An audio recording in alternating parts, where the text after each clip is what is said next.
Hello viewers, welcome to PP spicy kitchen. আজ আমি বানাবো দারুণ স্বাদের ডিম তড়কার রেসিপি। এই রেসিপিটা ভাত, রুটি, লুচি সব কিছুর সঙ্গেই চলে আর খেতে অসাধারণ লাগে। তো চলো রেসিপিটা শুরু করা যাক। একটা বাটি নেব, এর মধ্যে দুটো ডিম ভেঙে নেব।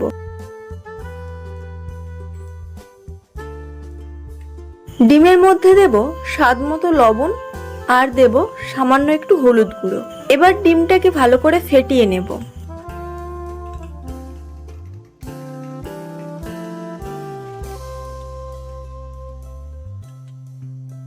এরপর কড়াইতে খানিকটা সর্ষের তেল দিয়ে দেব।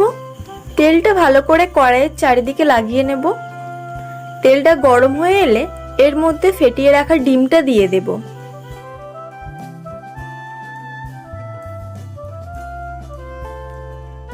ডিমটা ভাজা হয়ে এলে একটা খুন্তির সাহায্যে ডিমটাকে ভেঙে নেব।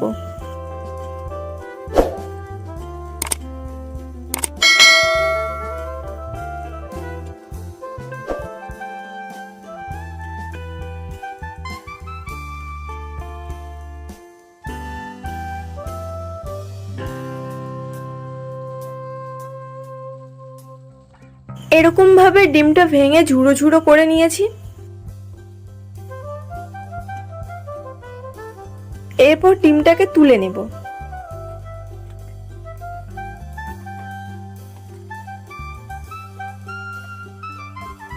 আবারও কড়াইতে সর্ষের তেল দিয়ে দেব। দেব একটা তেজপাতা, দেব 1 চামচ রসুন বাটা, দেব 2 চামচ পেঁয়াজ বাটা। রসুন আর পেঁয়াজটাকে একটু ভেজে নেব।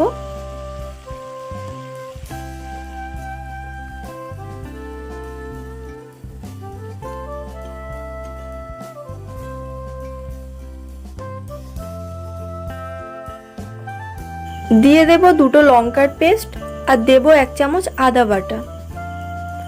আবারও মশলাটা ভালো করে ভেজে নেব।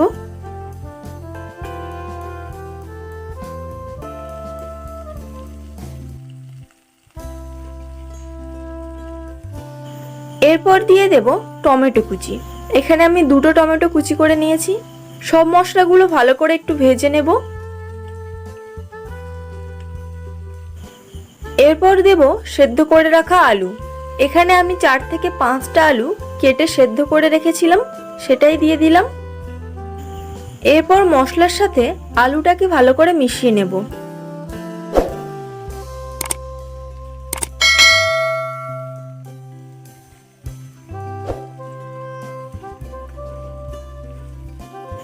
দিয়ে দেব পরিমাণ মতো হলুদ, দেব লঙ্কার গুঁড়ো। মশলাটার সঙ্গে আলুটা যত ভালো করে কষানো হবে ততই তরকারির টেস্টটা ভালো হবে।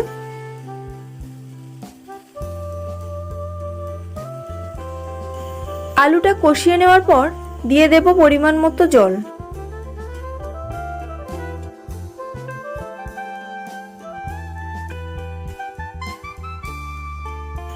এরপর উপর থেকে ছড়িয়ে দেব ভেজে রাখা ডিমটা।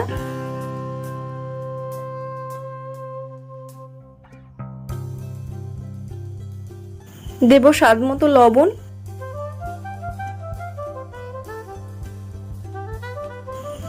এরপর ঢাকনা দিয়ে 5 মিনিট রান্না করে নেব।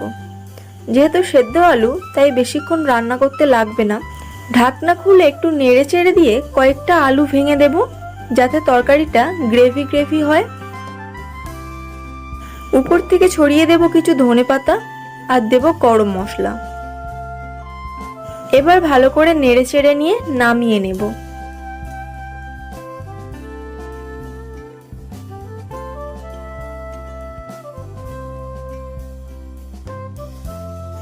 তো আপনাদের সবার কেমন লাগলো এই ডিম তড়কার রেসিপিটি কমেন্ট করে অবশ্যই জানাবেন।